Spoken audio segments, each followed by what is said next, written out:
اعلی حضرت مفتی اعظم حجت الاسلام بریلی تجھے سلام۔ السلام علیکم ورحمۃ اللہ تعالی وبرکاتہ۔ مرکز اہل سنت جامعہ رضویہ منظر اسلام کے یوٹیوب چینل ہم سبق درس نظامی میں آپ کا خیر مقدم ہے۔ پیارے بچوں، جنہوں نے اب تک ہمارے چینل کو سبسکرائب نہیں کیا ہے وہ ضرور سبسکرائب کر لیں اور بیل آئیکن یعنی گھنٹی بھی بجا دیں تاکہ ہر ویڈیو کی نوٹیفیکیشن اطلاع اپلوڈ کرتے ہی آپ تک پہنچ جائے، اور اپنے ساتھیوں سے بھی شیئر کریں، شیئر کرنا نہ بھولیں تاکہ ان کو بھی فائدہ حاصل کرنے کا موقع ملے، اور بات پسند آئے تو لائک بھی کیا کریں اور اپنے قلبی تأثر کو ضرور کمنٹ کر کے بتائیں۔ بسم اللہ الرحمن الرحیم۔ المقام الثانی ان حقیقت الایمان لا تزید ولا تنقص لما مر من انها التصدیق القلبی الذي بلغ حد الجزم والاذعان الى آخر العبارہ۔ صاحب شرح علامہ سعد الدین تفتازانی علیہ الرحمۃ والرضوان نے اس سے پہلے سبق میں بیان فرمایا تھا کہ یہاں پر دو مقام ہیں۔ مقام اول تو یہ ہے کہ اعمال ایمان میں داخل نہیں ہیں، اور یہاں سے مقام ثانی بیان فرماتے ہیں کہ مصنف کی عبارت اما الاعمال فہی تتزاید فی نفسها والایمان لا یزید ولا ینقص سے دوسرا مقام جو سمجھ میں آتا ہے، دوسری بات جو سمجھ میں آتی ہے، وہ دوسرا مقام یہاں سے بیان فرماتے ہیں۔ دوسرا مقام کا خلاصہ یہ ہے کہ ایمان کی حقیقت ایمان کمی بیشی کو قبول نہیں کرتی۔ کیوں؟ اس کی وجہ کیا ہے؟ اس کی وجہ یہی ہے کہ آپ نے ما قبل میں تحقیق سے یہ بات سمجھی کہ ایمان تصدیق قلبی کا نام ہے، اور اس تصدیق قلبی کا نام ہے جو حد جزم اور حد اذعان کو پہنچ گئی ہو۔ تو جو حد جزم اور حد اذعان کو پہنچ گئی ہوگی تصدیق قلبی، اس کا نام ایمان ہے، اور وہی حقیقت ایمان ہے۔ تو اس کے اندر جو حد جزم کو پہنچ گئی ہو تو اس کا آخری درجہ ہوگا نا، وہ جزم کا اور اذعان کا آخری درجہ ہوگا، وہ اسی کا نام ایمان ہے، وہی حقیقت تصدیق ہے۔ اس کے اندر کمی بیشی تصور نہیں کی جا سکتی ہے اس میں کیونکہ اگر حد جزم کے اور حد اذعان سے کم رہ گئی تو وہ تصدیق ہی نہیں ہے۔ تو جو حد جزم اور اذعان کو پہنچ جائے اس میں کمی اور بیشی تصور، اور اگر اس سے آگے اور بڑھ گئی اور بڑھنے کا اگر تصور ہو تو اس کا مطلب حد جزم کو پہنچی ہی نہیں ہے وہ۔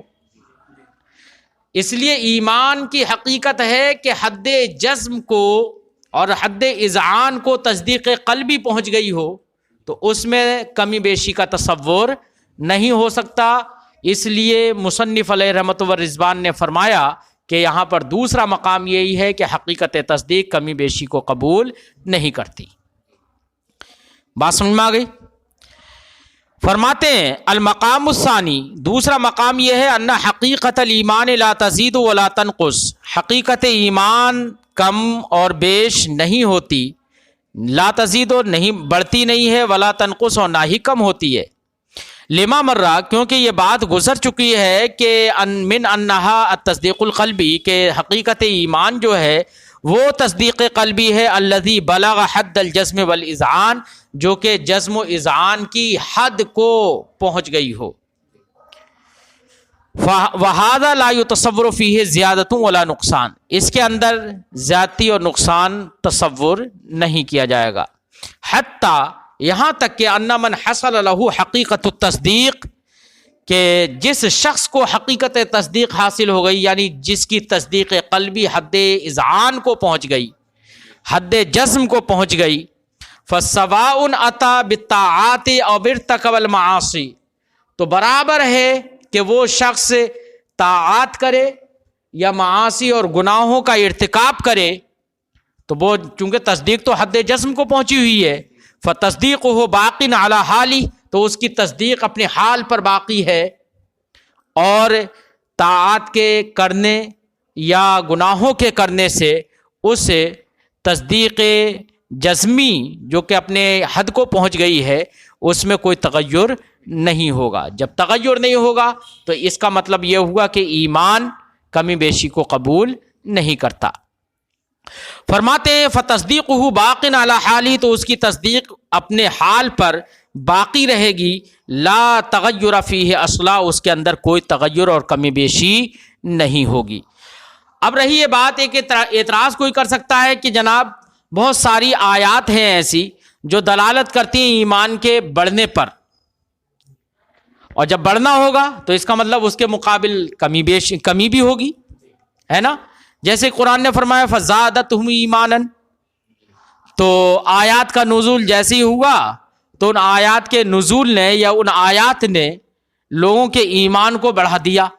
تو یہاں پر صریح آیت کریمہ ہے کہ جو زیادتی ایمان کو بتا رہی ہے.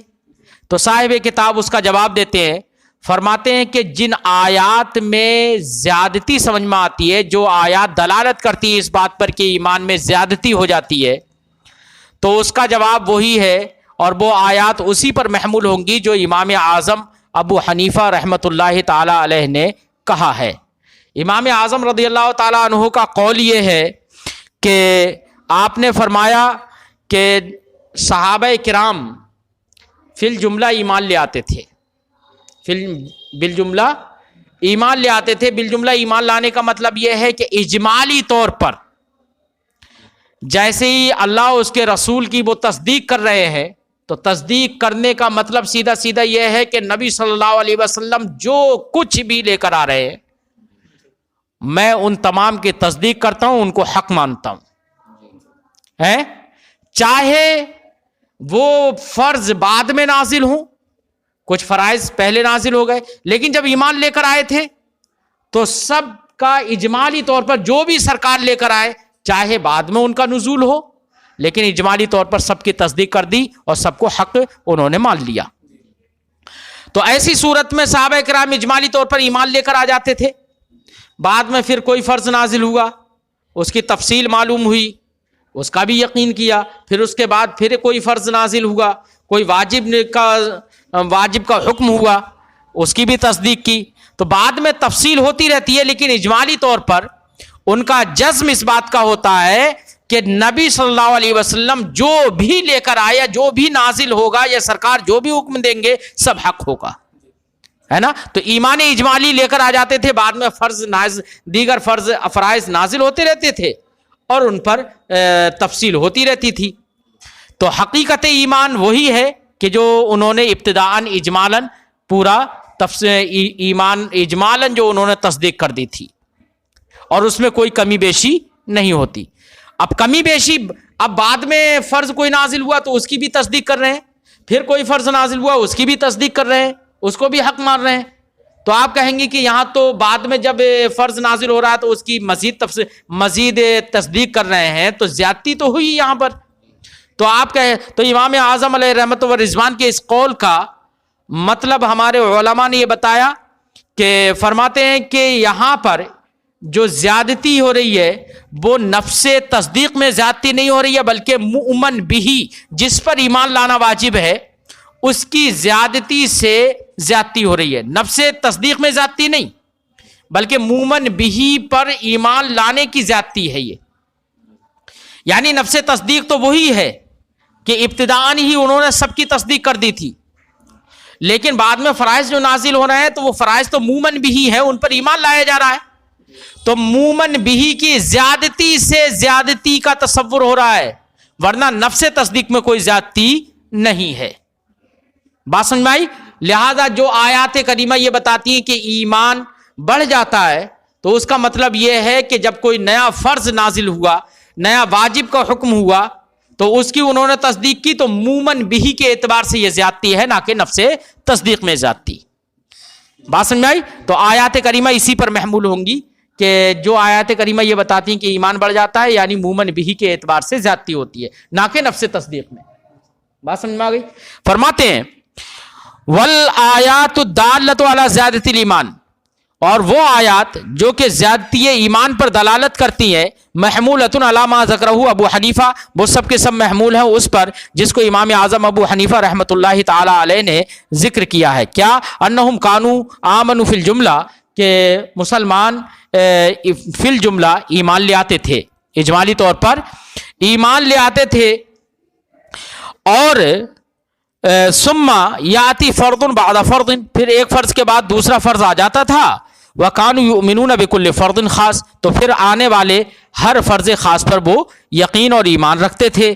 حاصلہ، امام اعظم ابو حنیفہ رحمۃ اللہ تعالیٰ علیہ کے اس قول کا حاصل یہ ہے انہ کان یزید بزیادت ما یجب بہ الایمان، کہ ایمان میں زیادتی جو ہے وہ اس کی زیادتی کے ذریعے سے ہے، اس کی ذاتی کے سبب ہے، ما یجب بہ الایمان، جس پر ایمان لانا واجب ہے، یعنی مومن بھی کے اعتبار سے یہ زیادتی ہے اور نفس تصدیق میں زیادتی نہیں ہے. وہذا لا یتصور، یہاں پر علماء نے یہ بھی کہا ہے کچھ نے کہ یہ مومن بھی کے اعتبار سے جو زیادتی ہے وہ سرکار کے زمانے میں تو متصور ہے، لیکن سرکار کے زمانے کے بعد یہ متصور نہیں ہے. کیوں؟ اس لیے کہ سرکار کے زمانے میں ابتدائی اسلام میں ایسا تو تھا کہ کچھ احکام نازل ہوئے، ان پر یقین کر لیا، کچھ احکام کا نزول بعد میں ہو رہا ہے، ان کا یقین کر لیا. لیکن سرکار کے زمانے کے بعد اب تو وحی کا نزول نہیں ہو رہا ہے. اب جب وحی کا نزول نہیں ہو رہا ہے تو اب کوئی دوسرا فرض نازل بھی نہیں ہو رہا ہے، تو اب یہ مومن بھی کے اعتبار سے زیادتی سرکار کے زمانے میں تو متصور تھی، لیکن سرکار کے زمانے کے بعد یہ متصور نہیں ہے. علماء نے یہ کہا ہے. علامہ سعد الدین تفتازانی علیہ رحمۃ و رضوان اس قول کی تردید فرماتے ہیں کہ آج کے زمانے میں سرکار کے زمانے کے بعد بھی مومن بھی کے اعتبار سے زیادتی متصور ہے. کیسے؟ بھائی ظاہر بات ہے، ہم اتنے لوگ بیٹھے ہوئے ہیں، ہم میں سے کچھ لوگوں کو کچھ باتیں معلوم ہیں، سارے احکام تو معلوم نہیں ہیں، کچھ کو دوسرے احکام معلوم ہے، کچھ کو دوسرے احکام معلوم ہے. اب ہمارے سامنے دھیرے دھیرے دھیرے دھیرے سرکار کا زمانہ اب یہ نہیں ہے، وحی کے نزول کا زمانہ اب یہ نہیں ہے، لیکن کچھ احکام ہمیں ابھی معلوم ہے، کچھ احکام جب کوئی کتاب پڑھتے ہیں تو کوئی دوسرا حکم معلوم ہو جاتا ہے، کوئی دوسری کتاب پڑھتے ہیں کوئی تیسرا حکم معلوم ہو جاتا ہے، کوئی دوسرا باب پڑھتے ہیں تو حکم دوسرا معلوم ہو جاتا ہے. تو اب اس طریقے سے ہم سارے احکام کو تو جانتے نہیں ہیں. تو یہ بالکل معاملہ ویسے ہی ہے جیسے کہ صحابہ کرام کے زمانے میں نزول وحی بعد میں ہوا تو انہیں بعد میں علم ہوا. ہمارے سامنے یہ ہے کہ کتاب جب ہم نے پڑھی یا کسی استاد نے ہمیں بتایا، کسی عالم نے ہم کو کوئی بات بتائی تو ہم کو علم ہو جاتا ہے. تو اس طریقے سے جب علم ہوا تو اس میں مزید ہماری پختگی آ جاتی ہے. تو اب مومن بھی کے اعتبار سے تو زیادتی سرکار کے زمانے کے علاوہ بھی متصور ہے، لہذا یہ کہنا کہ سرکار کے زمانے ہی میں صرف مومن بھی کے اعتبار سے زیادتی متصور ہوتی ہے، یہ کہنا صحیح نہیں ہے. فرماتے ہیں وہذا لا یتصور، کچھ لوگوں نے یہ کہا ہے کہ یہ مومن بھی کے اعتبار سے زیادتی متصور نہیں ہے فی غیر عصر نبی صلی اللہ علیہ وسلم کے زمانے کے علاوہ میں. صاحب شرح فرماتے ہیں وفیہ نظر، اس کے اندر کیا ہے؟ نظر ہے. کیوں؟ لأن الاطلاع علی تفاصیل الفرائض، فرائض کی تفاصیل پر اطلاع ممکن فی غیر عصر نبی صلی اللہ علیہ وسلم، نبی کریم صلی اللہ تعالی علیہ وسلم کے زمانے کے علاوہ میں بھی ممکن ہے. والایمان واجب اجمالا فیما علم اجمالا. یہاں سے صاحب شرح ایک اعتراض کا جواب دیتے ہیں. اعتراض یہ ہے کہ جب کسی شخص نے یہ اعتقاد کر لیا اور اس بات کی تصدیق کر لی کہ نبی کریم صلی اللہ علیہ وسلم جو بھی لے کر آئیں گے وہ سب حق ہے، وہ سب کے سب صادق ہے، اس کا مطلب یہ ہوا کہ اس کا ایمان سارے احکام پر، چاہے وہ ابھی نازل نہیں ہوئے لیکن سارے احکام پر اس کا ایمان مشتمل ہو گیا. کیا ہو گیا؟ سارے احکام پر اس کا ایمان مشتمل ہو گیا. تو اب جب سارے احکام پر ایمان مشتمل ہو گیا تو پھر بعد میں اگر کسی شے کا نزول ہو رہا ہے تو ایسی صورت میں بعد میں زیادتی متصور کہاں ہوگی؟ زیادتی متصور نہیں ہوگی. کیوں؟ اس لیے کہ اس کا ایمان تو تمام احکام پر پہلے ہی مشتمل ہو چکا ہے. تو پھر یہ جواب دینا کہ مومن بھی کے اعتبار سے زیادتی متصور ہے نا، یہ کہنا صحیح نہیں ہوگا. اعتراض سمجھ میں آ گیا؟ جواب صاحب کتاب یہاں پر دیتے ہیں، فرماتے ہیں جواب کا خلاصہ یہ ہے کہ دیکھیے جو چیزیں اجمالاً معلوم ہوتی ہے ہمیں، ان پر ایمان اجمالی لازم ہوتا ہے، لیکن جس حکم کی تفصیل، جس فرض کی ہمیں تفصیل معلوم ہو جائے تو اب اس پر تفصیلی ایمان بھی لازم ہوتا ہے، واجب ہوتا ہے. بات سمجھ آئی؟ تو نفس تصدیق جو ایمان اجمالی تھا وہ نفس تصدیق میں تو کوئی بڑھوتری نہیں ہوئی، لیکن یہاں پر جب فرض کی تفصیل معلوم ہوئی تو تفصیلی ایمان لازم ہو گیا، تفصیلی ایمان واجب ہو گیا. تو یہاں پر مومن بھی جو فرض کی تفصیل جو ہے وہ اس کی زیادتی سے ایمان میں زیادتی ہوئی. بات سمجھ آئی؟ لہذا یہ کہنا کہ پہلے جو اس نے اجمالاً سب کی تصدیق کر دی ہے اس میں کوئی زیادتی نہیں ہوگی، یہ کہنا صحیح نہیں ہے. بات سمجھ آئی؟ فرماتے ہیں والایمان واجب اجمالاً فیما علم اجمالاً، ایمان اس میں اجمالاً واجب ہے جو اجمالاً معلوم ہو. وتفصیلاً، اور ایمان تفصیلاً واجب ہے فیما علم تفصیلا، اس میں جو کہ تفصیلاً معلوم ہو. ولا خفا، اور اس میں کوئی خفا نہیں ہے کہ ان تفصیلا ازید و بل اکمل، کہ ایمان تفصیلی جو ہے وہ ازید ہے اور اکمل ہے ایمان اجمالی سے. یہ تو ہر آدمی سمجھتا ہے کہ ایک تفصیل معلوم ہوتی ہے تو اس میں کمال ہوتا ہے، اور اجمالاً جو چیز معلوم ہوتی ہے اس میں وہ کمال نہیں ہوتا ہے. ہاں رہا نفس ایمان، تو نفس ایمان جیسے اجمالی کی صورت میں ہے ویسے ہی حد جزم یہ تفصیلی کی صورت میں بھی ہے. بات سمجھائی؟ تو نفس جزم اور اذعان اور یقین اور تصدیق جس کا نام ہے وہ اجمال میں بھی حاصل ہے، وہ تفصیل میں بھی حاصل ہے. ہاں مزید اس میں کمال پیدا ہو جاتا ہے تفصیل کے اندر.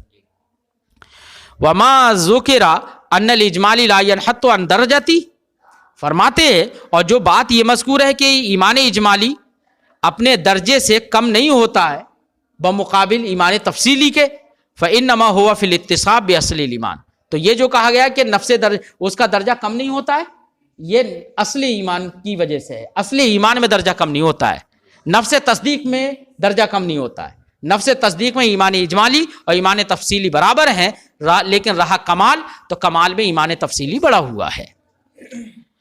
فرماتے ہیں فإنما هو في الاتصاف بأصل الایمان، تو یہ جو قول ہے، جو یہ ذکر ہے کہ ایمان اجمالی اپنے درجے سے کم نہیں ہوتا، گرتا نہیں ہے، یہ تو اسی صورت میں ہے جبکہ اصل ایمان سے اتصاف ہو. اصل ایمان سے اتصاف کے سلسلے میں یہ قول ہے کہ اصل ایمان میں ایمان اجمالی ایمان تفصیلی سے نہیں گرتا.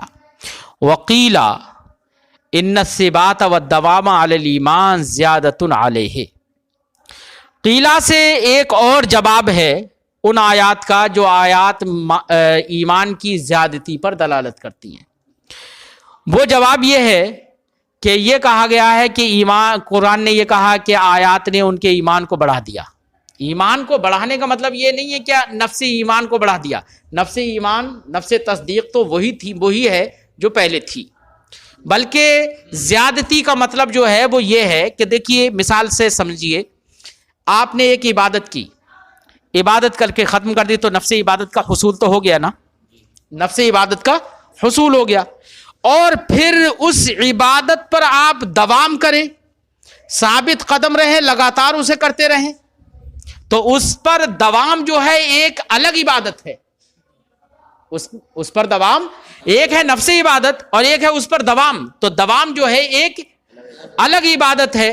اس کا بالکل اسی طریقے سے ایمان کے اندر کہ ایمان آدمی اجمالاً لے آیا، لیکن پھر اس ایمان پر قائم رہنا، ثابت رہنا، قائم رہنا، یہ ثابت رہنا، یہ گویا کہ ایک مزید ایمان ہے.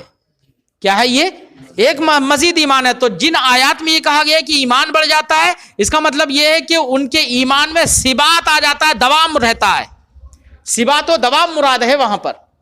کیا ہے؟ ثبات و دوام. یہ مراد نہیں ہے کہ نفس تصدیق میں زیادتی ہو جاتی ہے. بعض لوگوں نے یہ جواب دیا ہے. فرماتی وقیلہ ایک جواب یہ دیا گیا ہے ان ثبات و دوام علی الایمان، کہ ایمان پر ثبات و دوام زیادۃ علیہ فی کل ساعہ، ہر گھڑی اس پر زیادتی ہے ایمان پر، ہے نا. ثبات و دوام کو دوام بھی ایک زیادتی ہے. وحاصلہ، اس جواب کا حاصل یہ ہے انہ یزید بزیادۃ الازمان، کہ ایمان زیادتی ازمان سے بڑھ جاتا ہے. یعنی اب سے نفس ایمان لے کر آیا، تصدیق کر دی، پھر بعد میں اس تصدیق پر زمانہ گزرتا رہا، جیسے ہی زمانہ بڑھتا رہے گا دوام و ثبات رہے گا ویسے ہی وہ ایمان بڑھتا رہے گا. یعنی ازمان کی زیادتی سے ایمان میں زیادتی مانی ان لوگوں نے. بات سمجھ میں آ گئی؟ لما انہ عرض. اچھا یہاں پر زیادتی کیسے؟ اس کی وجہ بتائی. وہ یہ وجہ یہ ہے کہ ایمان دیکھو کیفیات نفسانیہ سے ہے. کس سے ہے؟ کیفیات قلبیہ سے، کیفیات نفسانیہ سے ایمان. اور کیفیات نفسانیہ آراز کی قبیل سے ہیں. کس کی قبیل سے ہیں؟ آراز کی قبیل سے. اور آراز کی بقا نہیں رہتی، آراز باقی نہیں رہتی ہیں. بات سمجھائی؟ اس لیے آراز جب باقی نہیں رہتی ہیں، ہاں آراز کی بقا جو متصور ہے وہ تجدد امثال کے طریقے پر ہے کہ ایک عرض ختم ہوئی اس کا مثل پیدا ہو گیا، پھر مثل ختم ہوا اس کا مثل پیدا ہو گیا. اس طریقے سے ایمان بھی آپ کے آراز کی قبیل سے ہے، وہ ختم ہوا فوراً اس کا مثل پیدا ہوا. اس بنا پر زیادتی ہے ایمان کی. بات سمجھائی؟ فرماتے ہیں کہ ذاتی ازمان سے ایمان میں زیادتی ہے، کیونکہ یہ بات لما انہ عرض، کیونکہ ایمان عرض ہے، لا یبقا وہ باقی نہیں رہتا، الا بتجدد الامثال مگر تجدد امثال کے ذریعے. بات سمجھ میں آ گئی؟ یہ جواب کچھ لوگوں نے دیا ہے. صاحب کتاب نے اس کو قیلہ سے تعبیر کیا تھا، صیغہ تمریض سے تعبیر کیا. اس کا مطلب جواب زیادہ موزون نہیں ہوگا، اس لیے صاحب شرح فرماتے ہیں وفیہ نظر، اس جواب میں نظر ہے. کیوں نظر کیسے ہے؟ لأن حصول المثل بعد انعدام الشیء لا یکون من الزیادہ. یار یہاں پر آپ نے مان لیا کہ نفس شیء ختم ہو گئی، پھر اس کے بعد مثل متجدد حاصل ہوا، تو اس کو آپ زیادتی کہہ رہے. شیء جب ختم ہو جائے پھر اس کا مثل پیدا ہو تو یہ زیادتی نہیں کہلاتی ہے یار. زیادتی تب ہوتی ہے کہ نفس شے موجود رہے پھر اس میں اضافہ ہو. اور یہاں پر آپ انعدام مان لے رہے ہیں پہلے، اور انعدام مان کے بعد پھر اس کا مثل متجدد مانیں گے، اور مثل متجدد کی بنا پر آپ اس کو زیادتی کا نام دے رہے ہیں. یہ زیادتی کا نام دینا ہی غلط ہے. زیادتی تو تب ہوتی جب کہ نفس شے ختم نہ ہو. بات سمجھ میں آ گئی؟ اس لیے فرماتے ہیں کہ یہ جواب موزون نہیں ہے. فرماتے ہیں وفیہ نظر، اس میں نظر ہے. لأن حصول المثل، کیونکہ مثل کا حصول بعد انعدام الشیء، شے کے ختم ہونے کے بعد، لا یکون من الزیادۃ فی شیء، یہ کچھ بھی زیادتی نہیں ہے. اس کا تعلق زیادتی سے ہے ہی نہیں بالکل. کما فی سواد الجسم، جیسے کہ سواد جسم میں جسم کالا ہے اور اس کی سیاہی ختم ہو جائے پھر سیاہی آ جائے اس میں، تو کوئی کہے گا کہ سیاہی بڑھ گئی؟ نہیں کہے گا کوئی، کیونکہ بڑھنا تو تب ہوتا کہ پہلے والی سیاہی باقی رہتی اور اس کے بعد پھر اس میں اضافہ ہو جاتا. فرماتے ہیں مثال کے طور پر سواد جسم میں وقیلا، ایک تیسرا اور جواب دیا گیا ہے. کیا جواب دیا گیا ہے؟ فرماتے ہیں المراد و زیادت و ثمرتی، کہ مراد جن آیات نے یہ بتایا کہ ایمان بڑھ جاتا ہے، ان آیات سے مراد یہ نہیں ہے کہ ایمان بڑھ جاتا ہے، بلکہ وہاں پر مضاف محذوف ہے. کیا ہے؟ یعنی ثمرہ ایمان بڑھ جاتا ہے، یہ مراد ہے اس سے.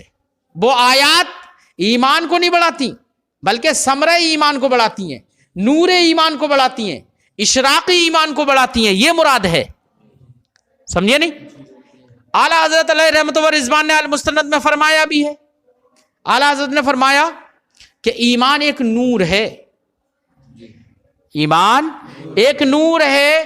اللہ اپنے بندوں میں سے جس کے دل میں چاہے اسے ڈال دیتا ہے نا؟ جس کے دل میں چاہے اسے ڈال دیتا ہے، چاہے صرف سما کے ذریعے یا دیکھنے کے ذریعے. آدمی نے دیکھ لیا، دل میں آ گیا نور، اور وہ نور ایمان سے روشن ہو گیا. اب یہ نور میں بڑھوتری ہوتی ہے. کس میں ہوتی ہے؟ اسی چمک میں بڑھوتری ہوتی ہے. بات سمجھ میں آئی؟ یہ بھی جواب دیا گیا ہے. کافی حد تک یہ جواب موزون بھی ہے، اس لیے صاحب شرح اس کی تردید بھی نہیں فرماتے ہیں. فرماتے ہیں وقیلا، اور اس کا جواب ایک یہ بھی دیا گیا ہے المراد و زیادت و ثمرتی، ایمان زیادہ نہیں ہوتا بلکہ ایمان کا ثمرہ زیادہ ہو جاتا ہے اور اس کا نور کی چمک بڑھ جاتی ہے. وضیاؤہ فی القلب، اور دل کے اندر اس کی ضیاء بڑھ جاتی ہے، یہ مراد ہے. زیادت و ثمرتی، اس کے ثمرہ کی زیادتی مراد ہے. اور وہ اشراق و زیادت و اشراق نوری ہی، اور اس کے نور کی چمک کا بڑھنا مراد ہے. وضیائہ فی القلب، اور قلب میں اس کی روشنی کا بڑھ جانا مراد ہے، نہ کہ نفس ایمان. فإنہ یزید بالاعمال، کیونکہ یہ چمک اور یہ دمک، ایمان کی یہ روشنی، یہ اعمال کے ذریعے سے بڑھ جاتی ہے. وینقص بالمعاصی، اور معاصی کے ذریعے سے کم ہو جاتی ہے. دل سیاہ ہو جاتا ہے، نہ کہا جاتا ہے کہ دل سیاہ ہو گیا ہے. دل سیاہ نہیں ہوتا ہے، ایسا نہیں ہے دل کاٹ کے دیکھو تو کالا نکلے گا. مطلب یہ ہے کہ ایمان کی چمک اس کی کم ہو گئی. بات سمجھ میں آئی؟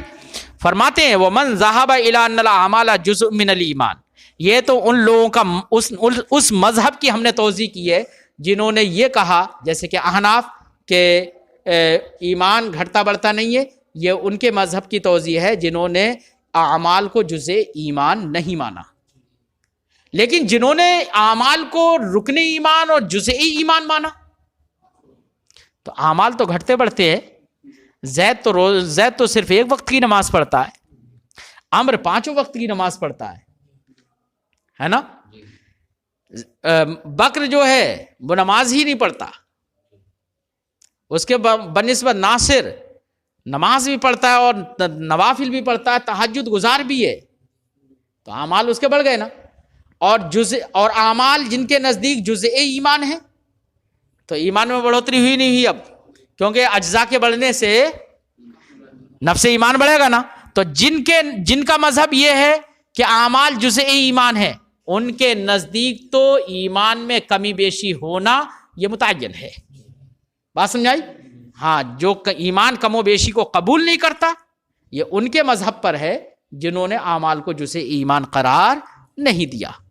بات سمجھائی؟ فرماتے وَمَنْ ذَهَبَ إِلَىٰ أَنَّ الْأَعْمَالَ جُزْءٌ مِّنَ الْإِيمَانِ، اور جو حضرات اس بات کی طرف گئے کہ اعمال جزء ایمان ہے، فَقَبُولُهُ الزِّيَادَةَ وَالنُّقْصَانَ، تو ایمان کا زیادتی اور نقصان کو قبول کرنا ظاہر، ان کے مذہب پر بالکل کیا ہے؟ ظاہر ہے. وَلِهَذَا قِيلَ، اسی لیے کہا گیا ہے کہ ایمان کی کمی بیشی میں جو علماء کے مابین اختلاف ہے کہ ایمان کمی بیشی کو قبول کرتا ہے یا نہیں کرتا ہے، یہ مسئلہ ہے، یہ مسئلہ فرع ہے اس مسئلے کی کہ اعمال ایمان کا جز ہیں یا نہیں ہیں. تو جن کے نزدیک اعمال ایمان کا جز ہیں، ان کے نزدیک کمی بیشی کو قبول کرتا ہے ایمان، اور جن کے نزدیک اعمال ایمان کا جز نہیں ہے، ان کے نزدیک کمی بیشی کو قبول نہیں کرتا ہے. فرماتے ہیں وَلِهَذَا قِيلَ، اسی لیے کہا گیا ہے إِنَّ هَذِهِ الْمَسْأَلَةَ فَرْعُ مَسْأَلَةِ كَوْنِ الطَّاعَاتِ جُزْءًا مِّنَ الْإِيمَانِ، کہ یہ مسئلہ یعنی ایمان کی کمی بیشی کا جو مسئلہ ہے، یہ مسئلہ فرع ہے اس مسئلے کی کہ طاعات ایمان کا جز ہیں یا نہیں ہے، اس مسئلے کی.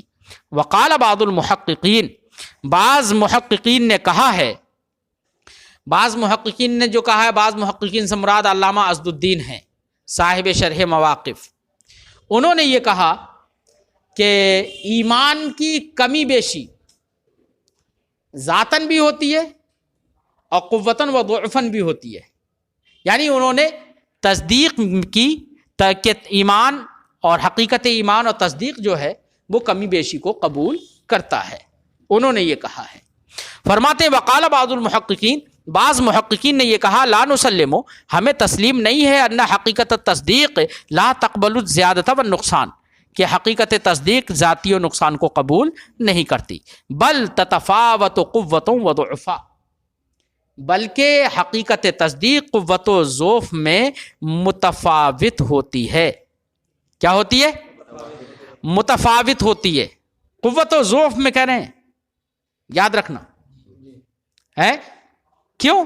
اس لیے کہ آپ ذرا غور کریے، سورج سامنے چمک رہا ہے، اس کی چمک کی تصدیق، اور آپ اس کی تصدیق جو کریں گے کہ ہاں سورج چمک رہا ہے دیکھ کر، یہ بہت قوی ہوگی بمقابل اس کے کہ کوئی اندھا کہے کہ ہاں سورج چمک رہا ہے. کیوں؟ اس لیے کہ وہ دیکھ بھی نہیں رہا نا. اس کا مطلب یہ کہ تصدیق کے درجے ہیں الگ الگ. قوت جو نگاہوں سے دیکھ کر تصدیق کر رہا ہے اس کی تصدیق زیادہ مضبوط ہوگی بمقابل اس کے جو نگاہوں سے دیکھ کر تصدیق نہیں کر رہا ہے، ویسے ہی تصدیق کر رہا ہے. سمجھے نہیں؟ لیکن میں کہوں گا کہ یہاں پر ضعف اور قوت کے اعتبار سے جو آپ نے زیادتی بتائی ہے نا، یہ در حقیقت غیر محسوس کو محسوس پر قیاس کرنا ہے. علامہ عضد الدین نے سورج کی مثال دی ہے. یا سورج تو محسوس ہے. کیا ہے؟ سورج محسوس ہے. تو آپ نے کہہ دیا کہ سورج کو دیکھ کر، نگاہوں سے دیکھ کر جو تصدیق کر رہا ہے اس کی تصدیق زیادہ قوی ہے. اس کا مطلب قوت اس کی تصدیق میں زیادہ ہو گئی. اور جس نے دیکھ کر تصدیق نہیں کی ہے تو یہ تو، اور ایمان غیر محسوس چیز ہے، اور یہ محسوس پر آپ قیاس کر رہے ہیں، تو یہ تو قیاس مال فارق ہے. قیاس مال، بلکہ ہمارا وجدان تو یہ کہتا ہے کہ بغیر دیکھے کوئی ایمان لے کر آتا ہے، بغیر دیکھے جو ایمان لے کر آتا ہے اس کا ایمان کہیں قوی ہوتا ہے بنسبت اس کے جو دیکھ کر ایمان لے کر آتا ہے. یہی وجہ ہے کہ ایمان کے معاملے میں ایمان بالغیب معتبر ہے. کیا ہے؟ ایمان. اور انہی کی مدح سرائی کی ہے قرآن نے، جنہوں نے بغیر دیکھی جو اللہ کو ایک مان لیا، رسول کی تصدیق کر دی. یؤمنون بالغیب ویقیمون الصلاۃ ومما رزقناہم ينفقون والذین یؤمنون بما انزل الیک وما انزل من قبلک وبالآخرۃ هم یوقنون. یہاں پر انہی لوگوں کی تعریف کی گئی اور آگے فرمایا گیا اولئک علی ھدی من ربہم واولئک هم المفلحون. تو بن دیکھے جو ایمان لا رہے ہیں ان کا ایمان زیادہ مضبوط ہوتا ہے، کیونکہ ان کا اذعان بہت قوی ہوگا کہ بغیر دیکھے انہوں نے مان لیا. ارے بات سمجھائی؟ اس لیے یہ تو غیر محسوس کو محسوس پر قیاس کرنا ہے. علامہ عضد الدین علیہ رحمۃ و رضوان کا فرماتے ہیں وقال بعض المحققین، بعض محققین نے کہا کہ ہمیں یہ تسلیم نہیں ہے کہ تصدیق کی حقیقت زیادتی و نقصان کو قبول نہیں کرتی، بل تتفاوت قوت و ضعف، بلکہ اس کی حقیقت قوت و ضعف کے اعتبار سے متفاوت ہوتی ہے. للقطع، اس بات کے یقینی ہونے کے کہ ان تصدیق احاد الامہ، کہ امت کے کچھ افراد کی تصدیق، امت کے احاد اور افراد کی تصدیق لیسا کا تصدیق النبی صلی اللہ علیہ وسلم، نبی صلی اللہ علیہ وسلم کی تصدیق کی طرح نہیں ہے. یہ تو متعین ہے، لیکن یہاں پر تصدیق ان کی طرح کیوں نہیں ہے اس کی وجہ بھی تو سمجھ میں آنا چاہیے نا. یہ تو سمجھ لیا کہ تصدیق میں فرق ہے نا، لیکن فرق بھی تو سمجھو، وہاں پر بن دیکھے تصدیق ہے نا، اور حضرت ابو بکر کی تصدیق اور دیگر عام مسلمین کی تصدیق دونوں میں فرق ہے. سمجھے نہیں؟ کیونکہ ابتداءً انہوں نے بغیر سوچے سمجھے نبی کی تصدیق کرتی تھی، وجہ اس کی یہ تھی. سمجھے نہیں؟ ہاں. فرماتے ہیں تو قوت و ذوق میں اگر فرق ہو بھی گیا تو نفس تصدیق میں کہاں فرق ہوگا. فرماتے ہیں بہرحال ان کی اپنی دلیل ہے. انہوں نے کہا کہ حضرت ابو بکر کی اور نبی کریم صلی اللہ علیہ وسلم کی تصدیق دیکھو کتنی قوی ہے، اور ان کے بنسبت دیگر عام لوگوں کی تصدیق اتنی قوی نہیں ہے. اس کا مطلب یہ ہے کہ قوت و ضعف میں تصدیق گھٹتی بڑھتی ہے، متفاوت ہوتی ہے. وَلِهَذَا قَالَ ابراہیم علیہ السلام، اسی وجہ سے حضرت ابراہیم علیہ السلام نے کہا تھا کیا؟ وَلَٰكِن لِيَطْمَئِنَّ قَلْبِي. قرآن نے فرمایا، حضرت ابراہیم علیہ السلام نے عرض کی یا رسول اللہ میں تجھے کو دیکھنا چاہتا ہوں. ربی ارنی کیا ہے؟ تو حضرت ابراہیم علیہ السلام نے فرمایا تھا ربی ارنی انظر الیک، اے رب تو مجھے اپنے آپ کو دکھا دے، میں تجھے دیکھوں گا. قال اولم تؤمن، فرمایا کہ کیا تمہیں یقین نہیں ہے؟ تو حضرت ابراہیم علیہ السلام نے جواب دیا تھا ولکن لیطمئن قلبی، یقین تو ہے، ایمان ہے، لیکن دیکھنا اس لیے چاہ رہا ہوں تاکہ دل مزید مطمئن ہو جائے. تو اطمینان، اس کا مطلب یہ ہے کہ ایمان میں مزید پختگی لانے کے لیے حضرت ابراہیم علیہ السلام نے یہ کہا. تو علامہ عضد الدین علیہ رحمۃ و رضوان استدلال کرتے ہیں اس بات پر کہ ایمان میں قوت و ضعف کے اعتبار سے کمی بیشی ہوتی ہے، تفاوت ہوتا ہے. بات سمجھ آئی؟ ہاں. بقیہ ہا ہونا بحث آخر، یہاں پر ایک دوسری بحث رہ گئی. کیا بحث ہے؟ وہ بحث انشاءاللہ آئندہ سبق میں پیش کریں گے.